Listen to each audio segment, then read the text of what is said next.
हम समझते, मेरा नाम अंकुश संदीपान छिट्टे है। मेरे ऊपर जिसने गुना दाखिल किया है, झूठा बलात्कार का गुना दाखिल करके मेरी प्रॉपर्टी हड़प करने के लिए, वो मेरा मामा रखता है रिश्ते में। उसने जानबूझपूर्वक मतलब प्री प्लान करके मेरे ऊपर केस बनाया है। मुझे पहला उसने धमकी दिया कि मेरे जो चारकोट में जो मेरा फ्लैट है, वो 3 BHK का फ्लैट है, वो मेरा फ्लैट और मेरा 2 गाड़ी XUV500 और एक टू व्हीलर मेरा जो गाड़ी है वो उनके नाम पे ट्रांसफ़र करने के लिए उसने मेरे ऊपर दबाव डाला। तो मैंने उसके कंप्लेंट जाके पुलिस स्टेशन में NC दाखिल किया, उस कदीम पुलिस स्टेशन जालना में 6 फरवरी 2017 को। जब मैंने NC किया तो NC करने के बाद उसने प्री प्लान करके उसके लड़की को जानबूझ के आगे करके मेरे ऊपर रेप केस डाल के 4 साल पुराना रेप दिखा के मुझे अंदर डाल दिया। और अंदर डालने के बाद में मेरी सब प्रॉपर्टी प्री प्लान करके जब मेरे को 22 मार्च 2017 को चारकोप पुलिस स्टेशन में मुझे अरेस्ट किया गया और 19 मार्च 2017 में मेरे ऊपर चारकोप यहाँ पे गुना दाखिल हुआ है। उसका CR नंबर 115/17 है। अरेस्ट करने के बाद 22 मार्च को अरेस्ट करने के बाद में जब मैं कस्टडी में गया तो थाने जेल में मेरे को 3 अप्रैल 2017 को मैं थाने जेल में बंद हुआ।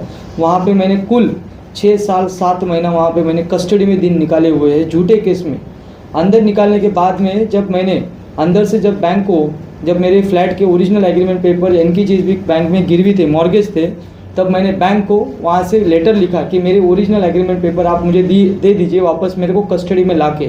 तब बैंक ने मुझे लेटर बाकायदा लिख के दिया कि ये प्रॉपर्टी के पेपर मैंने बाबा साहब सीताराम हनुमते को दे दिए हैं। बाकायदा वो मेरा उस केस में फरियादी था, उसको दे दिया है। तो मैंने बाहर आने के बाद में लेटरबाजी किया, अंदर था तभी मैंने समता नगर पुलिस स्टेशन में लेटर किया कि मेरे साथ धोखाधड़ी हुआ है, आप इसके ऊपर FIR कीजिए। तब उन्होंने मुझे राइटिंग में समता नगर पुलिस स्टेशन ने लिख के दिया कि आप जब हमारे सामने मौजूद रहोगे तब हम उसके ऊपर कार्रवाई करेंगे। जब मेरे को हाईकोर्ट में 19 अक्टूबर 2023 को मुझे मुंबई हाईकोर्ट ने मुझे जामीन दिया। तो उसके बाद में मैं 19 अक्टूबर के बाद में मैं जब बाहर आया थाने जेल से, जब बाहर आने के बाद में मुझे पता चला कि मेरा प्रॉपर्टी इसने किसी और को बेच दिया है। तब मैंने उसके सब पेपर इकट्ठा किए और समता नगर पुलिस स्टेशन में लाके जमा कर दिए। तब जाके समता नगर पुलिस स्टेशन में 31 मार्च 2025 को गुना दाखिल हुआ है। उसका CR नंबर है 263/2025।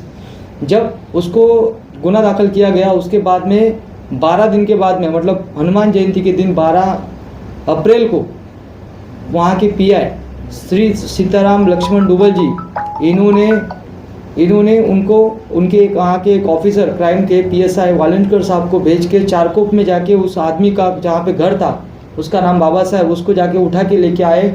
चारकोप में जाके वहाँ पे स्टेशन डायरी पे नोंद किया गया कि उसको उठा के लाए। उसके बाद में पुलिस स्टेशन में लाया गया 2:30 से 2:45 के करीब में समता नगर में। और उसको रात को 11:30 से लेके 11:45 के बीच में उसको सीनियर से कोई तो इन लोग मिलने आए और उससे बातचीत किया और उसने उसको ऐसे ही सर अटक करने के लिए लाने के बाद भी उसको छोड़ दिया गया। अभी वो वांटेड हो गया है, ABA उसने एंटीसिपेटरी बिल डाला है सेशन कोर्ट में उसके लिए और वो भाग रहा है।